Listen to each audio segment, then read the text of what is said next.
ceremony that we're having today.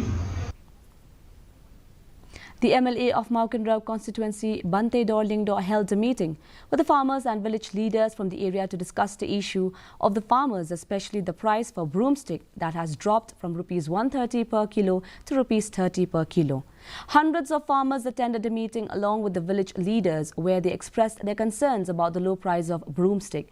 Lyngdoh, in his speech, said that the recognition of broomstick as a wild crop has been of benefit to the farmers and the price has increased. But now it is not conceivable that the price falls too much. He will also lead a group of farmers and village leaders to meet the Chief Minister and the Minister in charge of Agriculture.